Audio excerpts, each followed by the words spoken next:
Incógnita de hoje vai tratar de um subtema da ficção científica que é muito caro a mim, até por conta do meu livro Back in the USSR, que vocês já conhecem e que está concorrendo ao Jabuti como um dos 10 finalistas.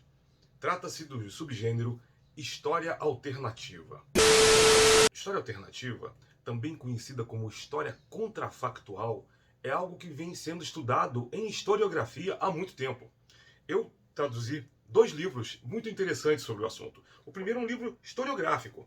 Ele se chama EC, do Robert Cowley. Como seria a história se os fatos fossem outros? Esse livro ele tem alguns temas muito interessantes que interessam muito para quem curte história e para quem escreve histórias. Então, por exemplo, na capa aqui já tem a dica, né? E se Napoleão invadisse a América? E se Hitler tivesse invadido a Inglaterra? E se Lenin não embarcasse na estação Finlândia? E se Jesus tivesse sido perdoado? E se o dia D fracassasse? Esses temas são muito interessantes para se escrever histórias, porque eles estão tratando aqui de pontos fulcrais da narrativa histórica que a gente conhece de modo geral, né? Então você vê aqui uma possível invasão da América por Napoleão mudaria a geopolítica do mundo de hoje. Claro, se Hitler tivesse invadido a Inglaterra, talvez tivesse ganho a Segunda Guerra Mundial. E também a história seria outra. Se Jesus tivesse sido perdoado, nós teríamos a Igreja Católica como temos hoje? São perguntas que não têm resposta imediata. Esses artigos aqui são ensaios, na verdade, né, de vários autores.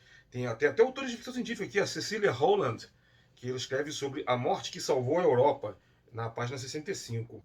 Ela fala sobre a chamada Idade das Trevas, que não é exatamente a Idade das Trevas, mas ela coloca o seguinte, que se a Gengis Khan, né, invadisse a Europa, como planejou invadir em 1242, quando já estava no leste europeu, a configuração do Ocidente teria sido bem diferente.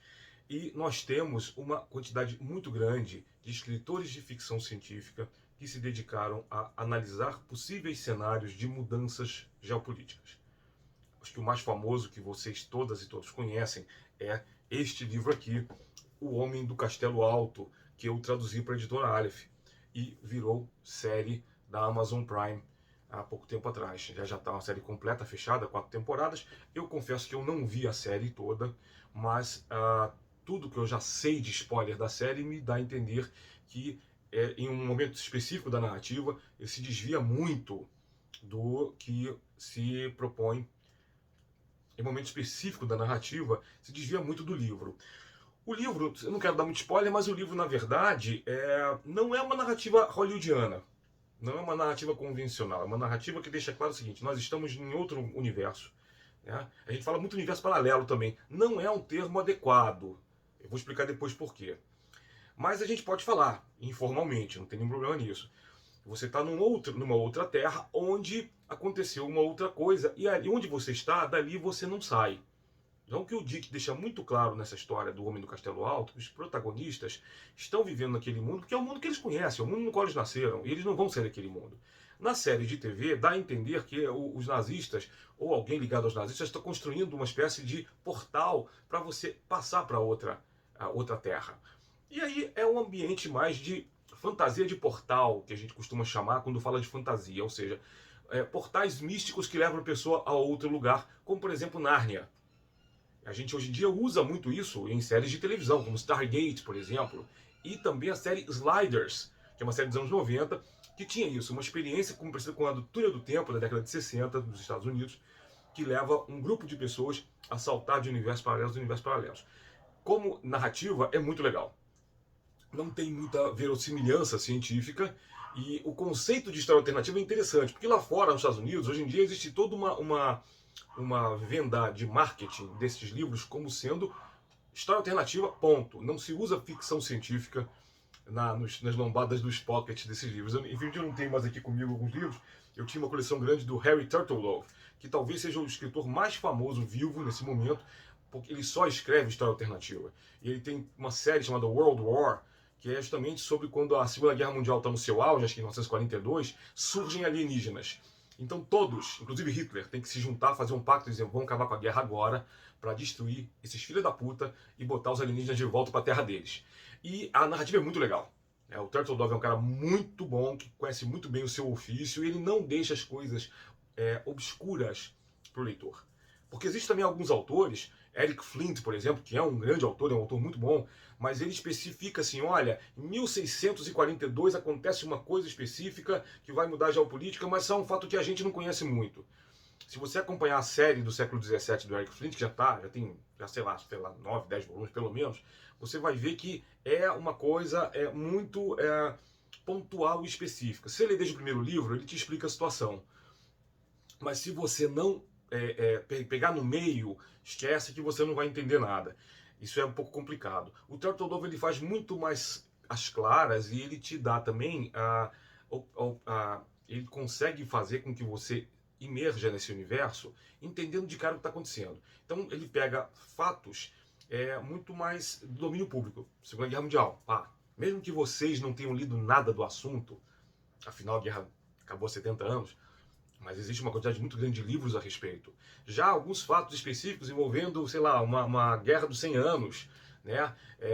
Na Inglaterra, envolvendo uma guerra na Holanda no século XVII, a gente consegue encontrar livro? Hoje em dia consegue encontrar muita coisa, na web também, claro, mas não é aquilo que você fala de cara, pô, cara, e a Guerra dos 100 Anos, os Lancasters, que tal? Que é isso? Né? Se você curte Shakespeare, você vai ver que tem 4 ou 5 peças do Shakespeare só sobre isso. Mas se você não curte, você não é obrigado a saber. Então a ficção científica de um tempo para cá começou a se preocupar muito com essa questão, e aí é bacana demais para quem escreve, porque a pessoa começa a fazer uma pesquisa histórica para isso. Essa história, na verdade, ela não começa hoje. A ficção científica, né, com o subgênero de história alternativa, ela começa faz muito tempo.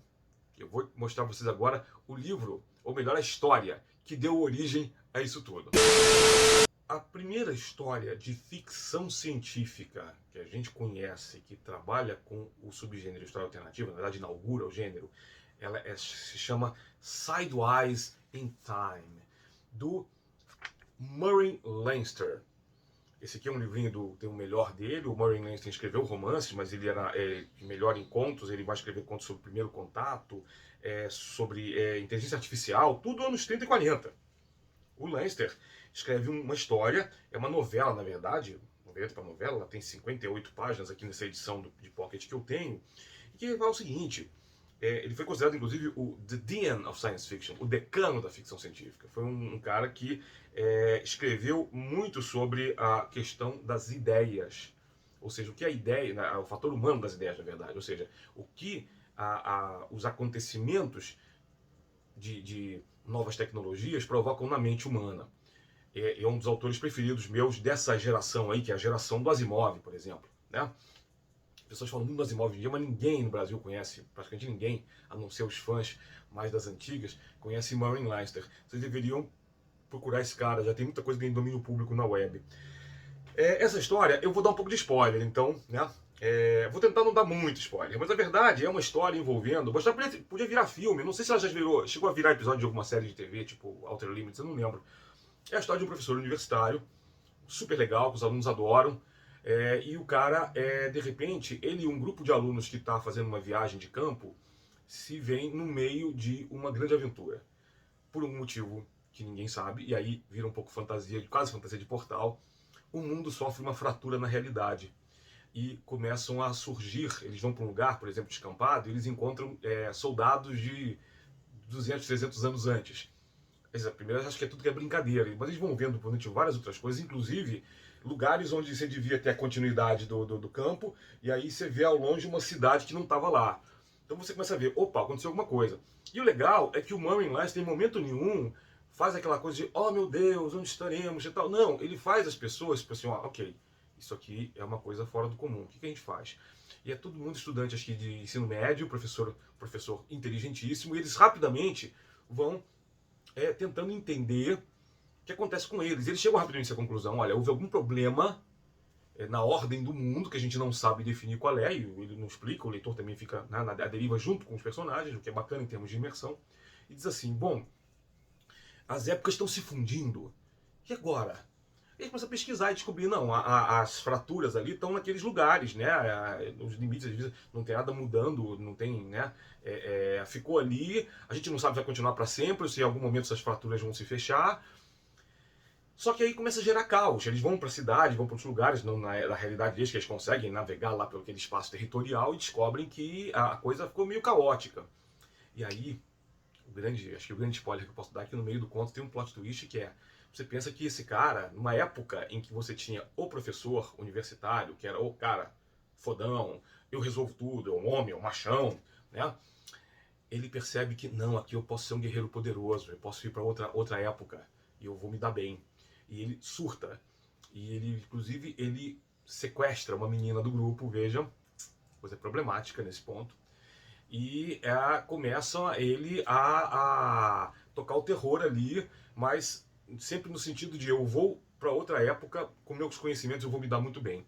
E aí um rapaz, que eu não lembro se é namorado da menina, ou é amigo, tal, junto com um grupo de estudantes que ele deixou para trás, vão correr atrás deles, né? Mas a história ainda tem mais umas surpresas que aí eu não vou contar mais, mas é muito legal isso. Essa história é muito bacana, primeiro porque eu te falei agora, né? Além de ser a primeira vez que você faz dentro da ficção científica que se entende como tal, a história é de 1934, vejam. Em 1926, Hugo Gernsback cria o termo ficção científica, né? O termo science fiction. Então você tem essa questão aí que se desenvolve. Uma das coisas mais legais de Sidewise in Time é justamente tirar do leitor, na época, que veja, agora estou falando no masculino porque é isso mesmo, né? Eram leitores geralmente rapazes, cis hétero brancos, adolescentes. A literatura da época era consumida por, basicamente, majoritariamente, hoje sabemos que nem todos, tinha meninas também, tinha leitores e leitoras negros, mas isso não era levado em conta na época, nem mesmo para quem escrevia essas histórias. Mas é muito saudável ver que aqui eles colocam o mocinho branco como, na verdade, um bandido. Né? Então é uma história que não sustenta. Eu tenho tentado pegar outra coisa aqui para falar para vocês, mas eu não vou. Deixa eu ver onde foi publicado. Foi publicado na Astounding Stories de 1934, que realmente é a revista que é o John Campbell, que era o editor. Acho que eu já falei dele em algum outro momento aqui. A biografia maravilhosa do Alec Nevala Lee, que expõe a ferida, né, do John Campbell, que era um cara problemático, porém ajudou a colocar muita gente interessante na área. Ele era um cara muito reaça. O Leinster eu não sei, não tenho ideia da política do Leinster, mas me parece que ele era um cara mais liberal, vamos dizer assim. Eu não vou dizer esquerda, porque esquerda e direita para os Estados Unidos é uma coisa que não existe muito, né? Mas veja, lembrei agora de uma coisa interessante que eu não lembrei quando eu ia começar a falar desse programa aqui. O Murray Leinster, ele fez a novelização, veja, ele fez duas histórias, tá? Ele fez uma história chamada Túnel do Tempo. Essa tinha outro nome. E era exatamente isso, era um grupo de pessoas, eu sei que era um senhor de idade, uma garota, um rapaz, mais um homem mais velho, que entravam num túnel e viajavam no tempo. Eu não sei se isso foi feito a posteriori, mas eu sei que ele foi chamado para fazer a novelização da série Túnel do Tempo, que eu mencionei agora há pouco. E é muito legal, porque a história dele, o livro dele, hoje em dia você não encontra mais em lugar nenhum isso. Eu comprei muito tempo atrás, não tenho mais, inclusive, infelizmente, uma edição publicada em português de Portugal pela editora Argonauta. E é isso mesmo, o Túnel do Tempo. São os personagens que a gente conhece, quem já viu a série, é o Tony e o Doug, que vão viajando no tempo, e a série clássica, ela tem uma temporada somente. Os personagens nunca voltam à época deles, né, ao presente. E aí no livro, o livro ele fecha a narrativa. O livro ele fecha, dizendo que eles vão até o futuro distante e conseguem, no último segundo, voltar para a época deles, e aí tudo se resolve e a história acaba. E é muito bacana, esse livro meio que dá uma satisfação para quem via a série antigamente, como era o meu caso. E o Leinster já gostava desse tipo de coisa. Eu desconfio que a série Sliders, a configuração do time, da equipe, que é uma garota, um rapaz, um homem de seus 30 e poucos anos e um senhor já de seus 60 para cima, tem a ver com Sliders, tem a ver com essa configuração que foi colocada originalmente pelo Murray Leinster. Embora eu também não tenha encontrado nenhuma referência ao Leinster, nem como inspiração nos roteiristas de Sliders. Mas, ok, isso aí, ideias estão no ar, não é necessariamente um plágio, nenhuma referência direta, pode não ser nenhuma homenagem direta. Muita coisa já foi feita desde então, usando esses mesmos tropos que a gente chama, né? São características específicas que configuram uma narrativa. E a Sidewise in Time fez tanto sucesso que hoje em dia existe um prêmio chamado Sidewise Awards, dedicado especificamente à ficção científica de história alternativa. E um dos finalistas desse prêmio, alguns anos atrás, foi o nosso amigo Gerson Lodge Ribeiro, né, com uma história que depois, em português, se chamou Xoxi Quetzal e a Esquadra da Vingança, que foi publicada já em antologias. Depois ele publicou, acho que o primeiro romance publicado pela editora Draco foi também um fix-up das histórias dessa princesa mesoamericana antes da colonização de Colombo, numa terra alternativa, onde os pré-colombianos, né, daqui lutaram contra Colombo e tudo mais, e conseguiram fazer uma civilização incrível.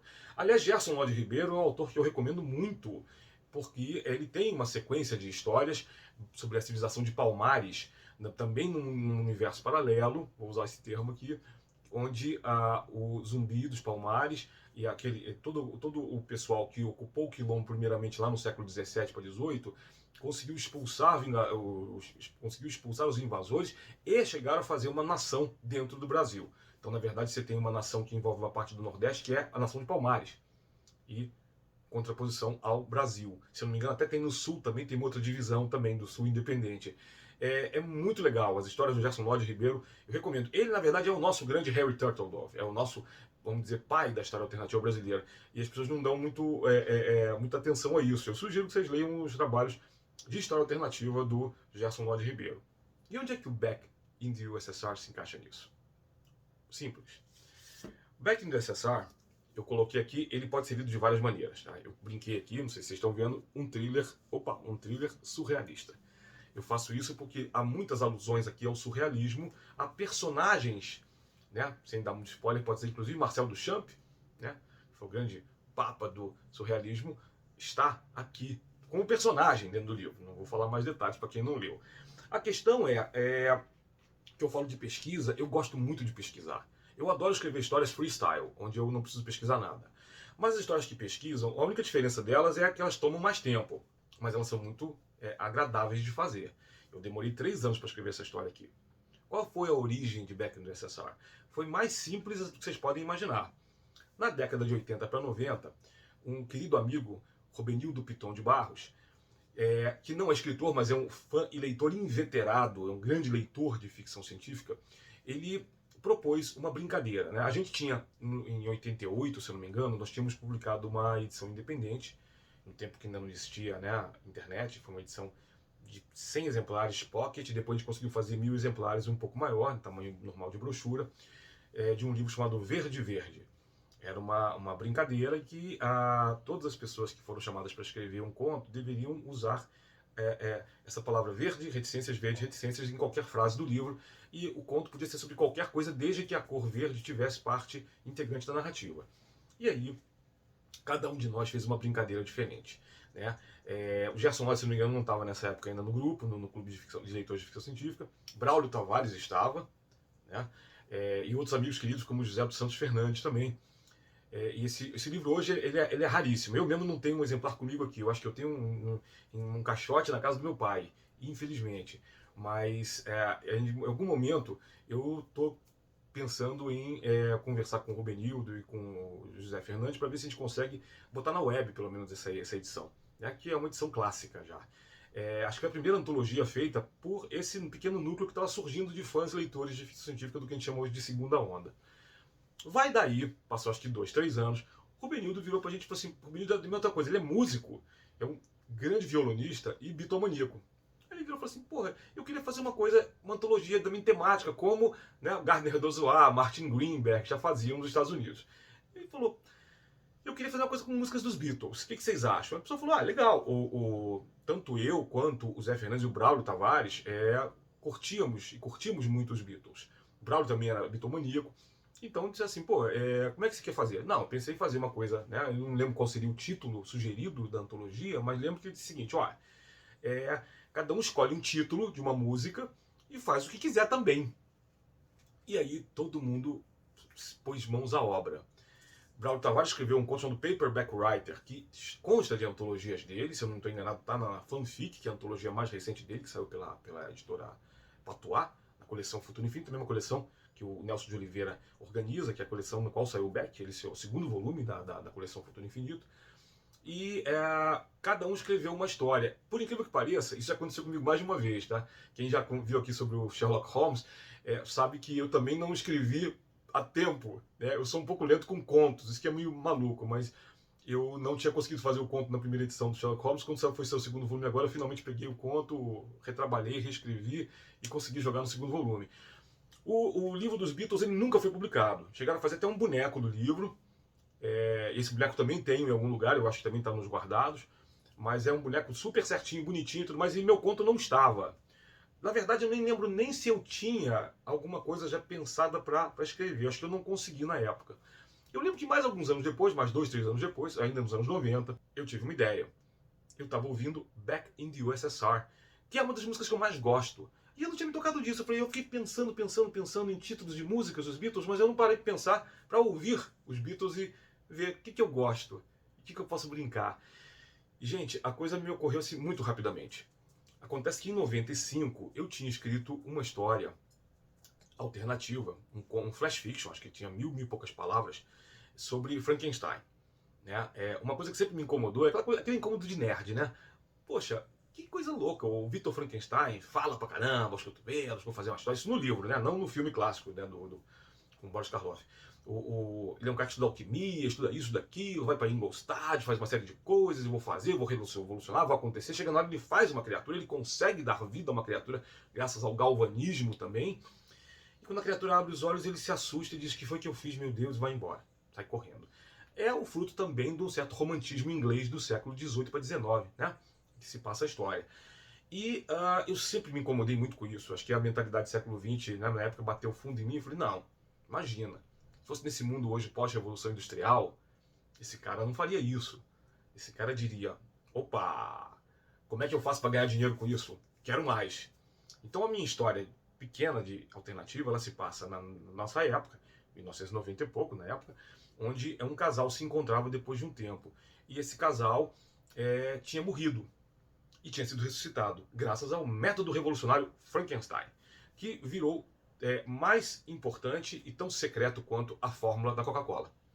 E aí eu coloco rapidamente em 3, 4 páginas isso, que as pessoas estão indo para um grande concerto de celebração da vida que vai acontecer no Aterro do Flamengo, no Rio de Janeiro, onde o Tom Jobim, que também tinha morrido pouco tempo antes, o Tom Jobim ressuscitado ia tocar pro pessoal. Foi um conto que me emocionou muito escrever e foi a minha primeira publicação profissional. Eu publiquei na revista Dragão Brasil, naquela época. Eu me empolguei muito com esse conto, eu falei: eu quero escrever mais coisas nessa linha. E eu comecei a esboçar outras histórias nesse universo frankensteiniano, por assim dizer. Cheguei inclusive a escrever começar a escrever que viraria uma noveleta, mas que eu nunca terminei, sobre uma coisa que aconteceria na época mesmo do Frankenstein. E eu posso contar para vocês dando spoiler, porque isso recontado de outra maneira dentro do Beck, que é um suboficial de Napoleão, que é Henri Bayle, vai à mansão Frankenstein para tentar cooptar Frankenstein e o seu método, de que eles tinham acabado de ouvir falar, para tentar Napoleão pegar esse método para poder ressuscitar os soldados.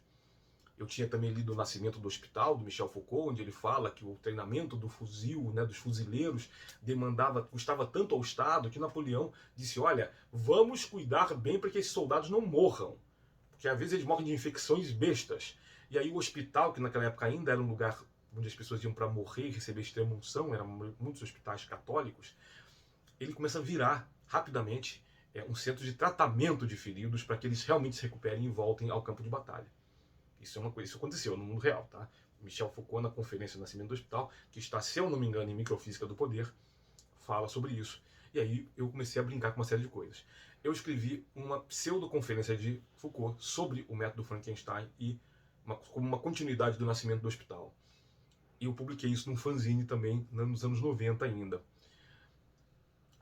Depois disso, eu escrevi essa história, comecei a escrever essa história que o Henri Bayle vai procurar e ele fica fascinado com a entourage de monstros que o Victor Frankenstein criou, porque depois que ele criou o Adam, que é um nome que hoje em dia se brinca que seria o nome que realmente ele daria ao monstro, que nunca teve nome, e ele criaria a Eva dele, a noiva de Frankenstein, e criaria outros seres redivivos, né? Ressuscitados. Henry Bale, para quem não sabe, depois ele viraria um escritor. Ele foi o suboficial de Napoleão na vida real, no mundo real, e ele depois escreveria muitos romances sob o pseudônimo Stendhal. É o autor de O Vermelho e o Negro, por exemplo. Eu comecei a brincar com todas as referências, porque se vocês sabem, quem já me leu sabe que eu sou louco por referências.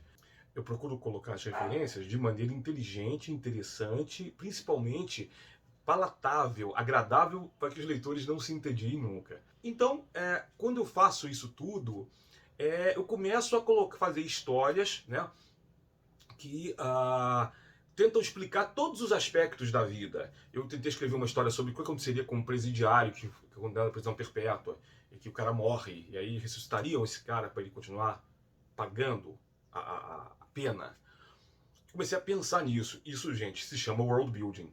E eu demorei alguns anos para fazer isso. Na verdade, essas historinhas todas, e a maioria delas não foi publicada nunca, eu levei mais ou menos 10 anos. Porque eu comecei a fazer outras coisas também, não fiquei preocupado só com isso. Escrevi outros contos, que depois foram reunidos em 2000 com o título Interface com o Vampiro. Inclusive 2 noveletas no final dessa antologia, dessa coletânea, que vão ser relançadas depois, né? São ampliadas, eu crio mais uma terceira história e amplio tudo e faço um fix-up que se chama Os Dias da Peste. Enquanto isso, eu continuei a escrever. E em 2005... Não, e aí eu aí nesse tempo todo, no começo, né, enquanto estava fazendo esses contos todos, eu escrevo um continho chamado Back in the USSR. E aí eu brinco com John Lennon. Eu falo, John Lennon morreu em 80. Mas será que morreu? Aí eu brinco também com o teoria da conspiração. Ele não morreu, assim como Elvis também não. Mas ele é chamado, ele é recrutado para ir à União Soviética, onde ele vai participar de uma trama de espionagem para roubar alguns segredos lá. E ele é ameaçado pela empresa que detém os direitos do método Frankenstein, que virou a mega corporação mundial, muito maior que qualquer corporação que a gente tem hoje. Ela realmente detém o segredo, não da vida eterna, mas de uma grande longevidade. E todo mundo quer isso. E ela fornece por um preço.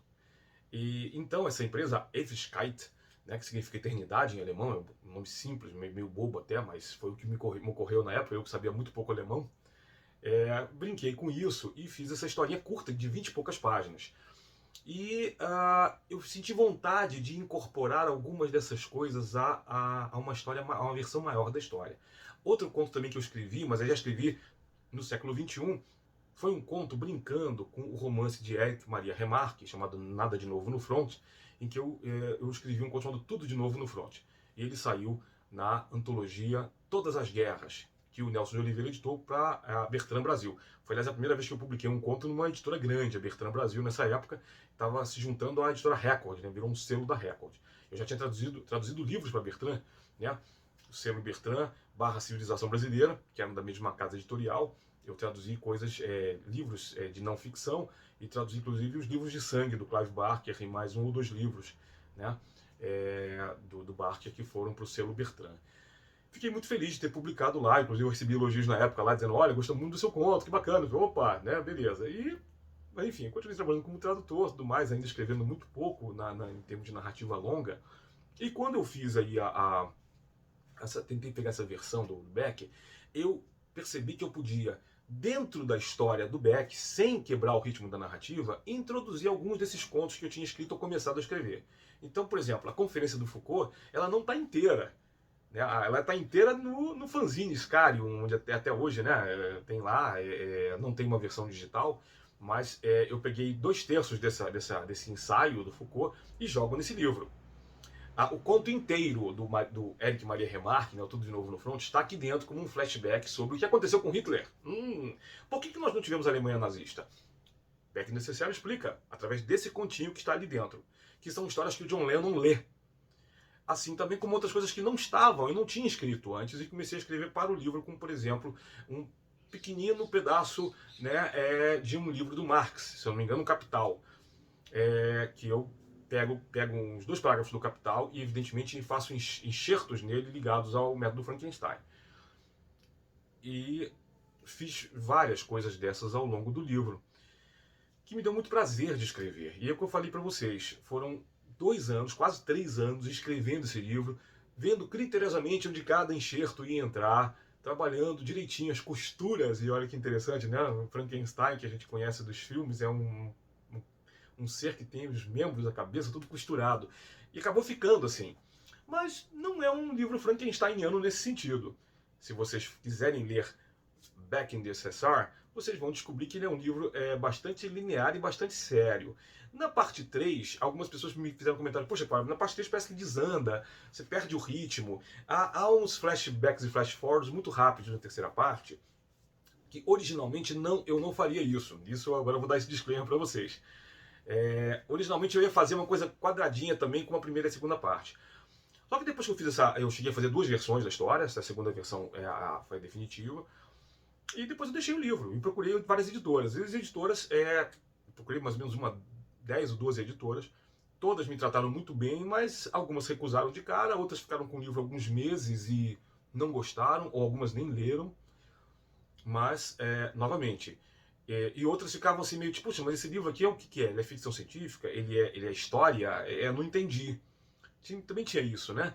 As pessoas não entenderem muito bem onde se encaixava. Por isso eu fiz a brincadeira de batizar o livro de um thriller surrealista. Você quer dizer que é ficção científica? É ficção científica. História alternativa? É história alternativa. Ele é surrealista? Ele é surrealista, em parte. E é um thriller? É uma história de espionagem, né? Agora, ele lida ainda com uma outra coisinha que eu não falei, para fechar aqui o vídeo. Além de história alternativa, nós temos uma outra categoria que é meio que uma subcategoria, que é a ficção alternativa. E o que quer dizer isso? Bom, se na história alternativa os personagens se comportam de um jeito diferente, quer dizer, por exemplo, né, Hitler invadiu o mundo inteiro, ganhou a guerra, né, Jesus não foi crucificado.